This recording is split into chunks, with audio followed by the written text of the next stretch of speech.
Good morning, everyone. As you may see from the title of the video, today I'm going to be doing my what I eat in a day.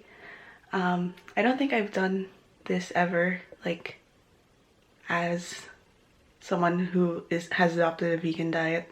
And by diet, I mean, obviously, I mean like a lifestyle, not just like, I'm gonna do this to lose weight. No, I'm passionate about animals, and like, I've always been like an animal lover ever since I was a kid.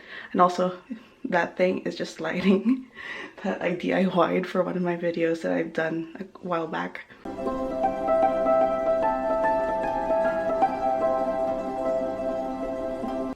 So it is currently 10:16 a.m. And I've been awake for a while, but I am just gonna have breakfast now because I had a shower and I did my skincare, but I'm not gonna do my makeup today. So I'm just gonna have some coffee, and I'm gonna be making some tofu scramble, which I do have pretty often. Just as a disclaimer, this is what I eat on my active rest day because I'm doing the Chloe Ting 4-week summer shred program. So when I do my workouts, I eat a lot more. But on my active rest days, I usually don't do anything, which is kind of like contradicting like having an active rest day. But because of the whole lockdown, I would rather just stay home and maybe clean, but I don't really do anything like walking or stuff like that.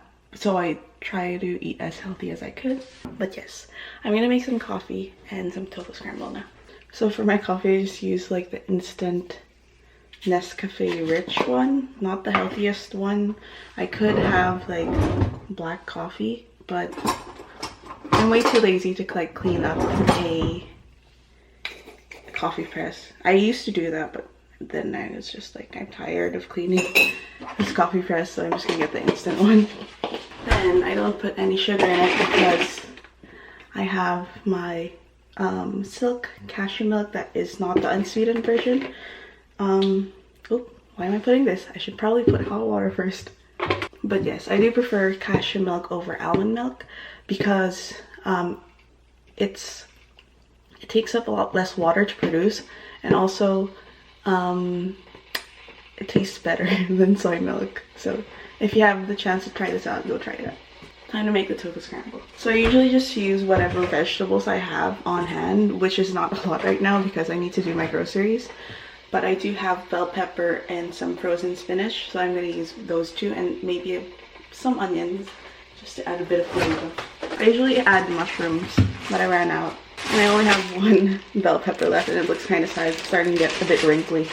But if you live in Canada and you have access to like Superstore, definitely check out the Naturally Imperfect line, because those are the fruits and veggies that aren't like up to par with like standards, like aesthetically, and they usually just get thrown away. So definitely check these out because they're the same vegetables, they just don't look cute or like presentable. So I moved the camera so you guys could just see.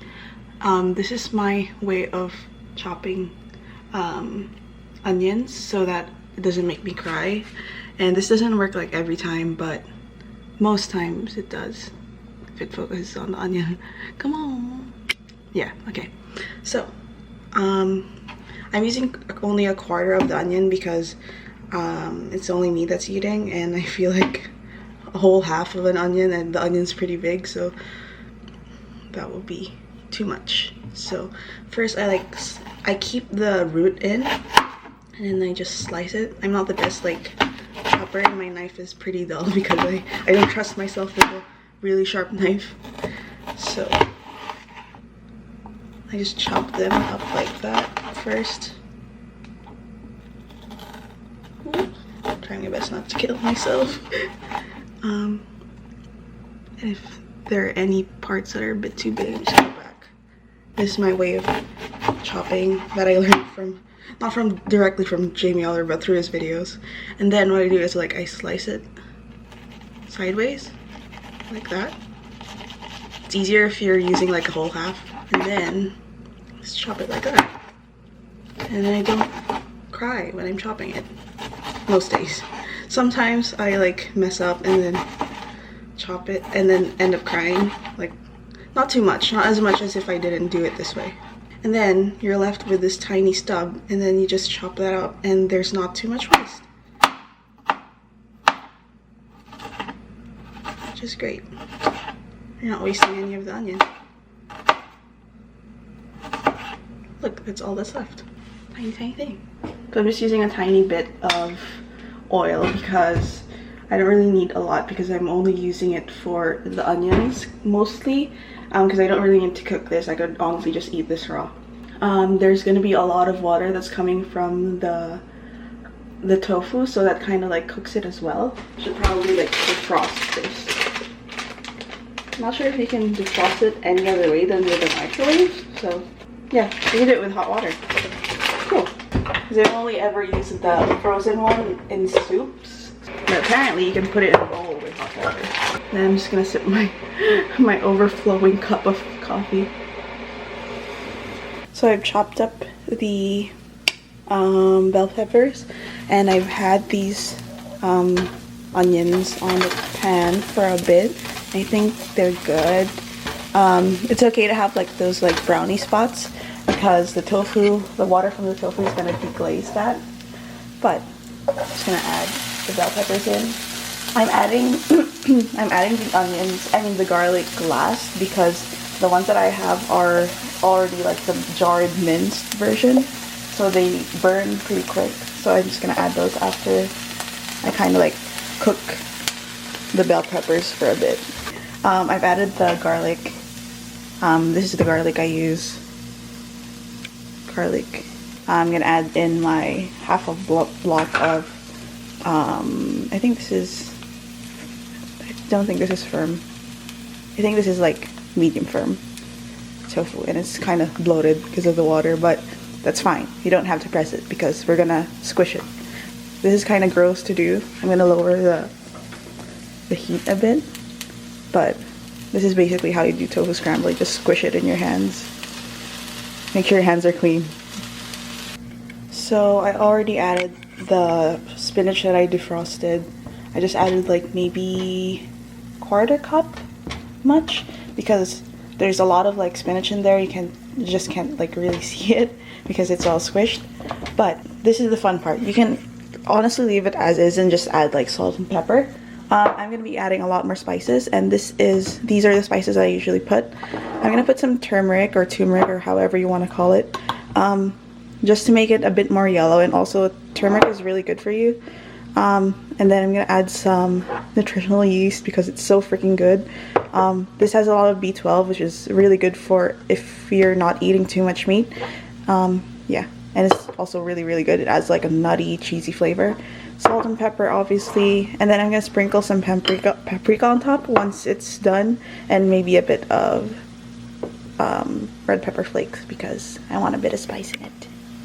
So I'm just gonna lower the heat, and I'm gonna add the turmeric first. So this is what it looks like now after I've added the turmeric. I don't have like concrete measurements of how much turmeric I put because I just like eyeball it, and I think maybe it's around like half a teaspoon or a quarter teaspoon.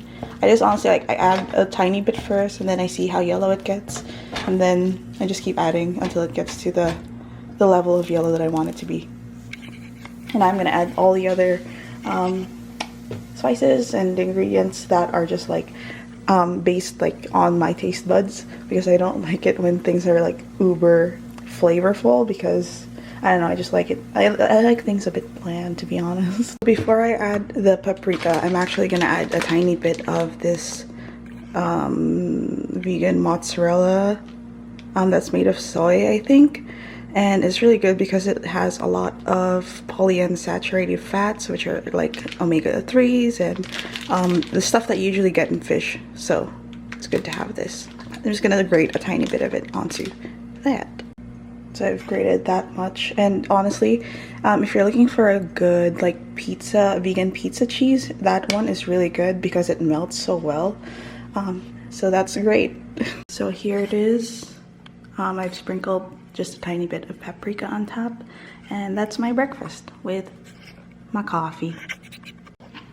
I already had my first bite, as you can see. but it's so freaking good.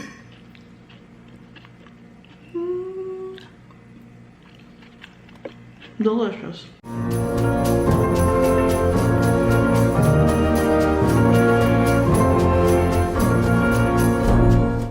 Hello, it is currently lunchtime. It is 1:36. It's kind of a late lunch, and that's just because I had breakfast pretty late. But I am gonna make a veggie bowl.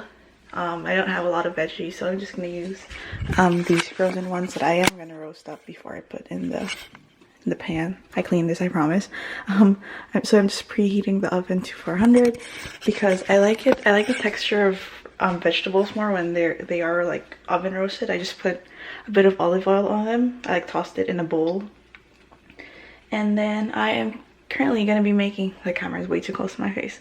I'm currently making the sauce for my rice bowl, and I'm just using this recipe from, you probably can't see it because my laptop's too bright, but I'm using the recipe from Happy Pear, which is one of my favorite YouTube channels when it comes to like vegan recipes and stuff. They usually have a lot of recipes that are really easy to make, but this is the recipe for their sticky spicy tofu, but I'm just going to use the sauce part. I have tried it with the tofu and it's really good, but yes, I will leave the recipe in the description below. But I will go through the things that I'm going to be putting in it. Maple syrup. They said garlic powder, but I don't have garlic powder, so I'm just going to use regular garlic. Chili flakes for the spice. A bit of ginger. I don't have tomato puree, so I'm going to use ketchup. Don't judge me. Soy sauce or tamari, if you don't like soy. And then ginger. Vinegar. Okay, I'll show you the result once it's done. So this is what the sauce looks like. In the recipe it does say to add some flour, and the only reason that I didn't put it there is because I don't want it to be too sticky, because I'm not putting it on tofu. But if you do make it with the tofu, make sure to put the flour in it as well so that the sauce is a bit thicker. But I'm just using it as a sauce for my fried rice and veggies. Oh, and also tips for making rice. Number 1, wash your rice, because that stuff is filthy as heck and it's nasty, and you have to get all of like the dirty stuff out before you put it in the rice cooker. Number 2, get a rice cooker. It's so much quicker than using just a pot. And yeah, Asian representation, use a rice cooker. A trick that I use to like measure out the rice, because there are ways, like traditional ways, that you measure out how much rice to water ratio that you need. But I find that the easiest way is to just use, if you're using 1 cup of dry rice, then you would need 3 cups of water. And that's basically it, 1:3. And that's so much easier than having to measure it with your hand or with your finger or whatever, or using the thing on the rice cooker pot thing. But yes, you're welcome. Enjoy your rice. So here is the veggie bowl. I just added like some roasted sesame seeds on top of there, because I feel like roasted sesame tastes so good with like a sweet and sour sauce. But yes, I'm just gonna let this cool down for a bit because it's like super hot. Descended in force upon the unwary four-legged beasts.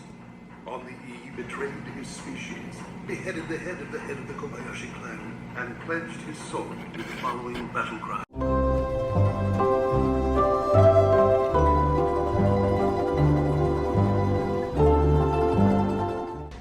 It is currently 5 p.m. I'm not gonna have dinner yet, but I'm gonna be making some cinnamon rolls, because yesterday I did make some cinnamon rolls, but I'll show you. I have the recipe, and I think I kind of messed up the size of them, so they're not as like, they're way too thick. So I'm gonna try to make them again, but make the dough thinner. And I will leave the recipe that I'm using down below.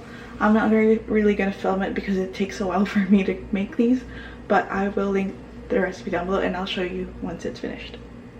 So I have my dough and it's just resting. It still has 8 minutes to rest, and like the oven is preheating again, and I'm just eating one of the cinnamon buns that I made yesterday, and it's actually really good. I just wanted to pop in and update since I am eating something, and this is obviously what I eat in a day.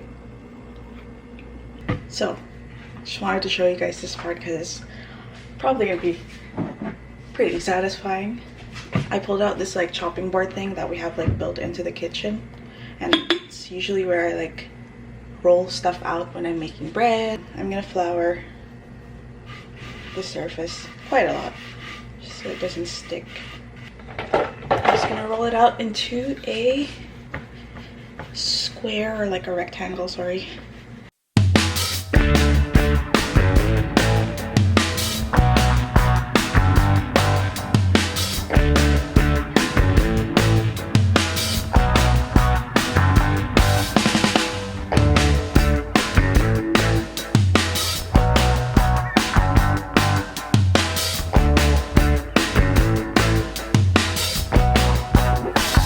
More compact than the last one I made, so I'm just gonna put these in the oven for how many minutes? I don't know, I think like 24 minutes, I think.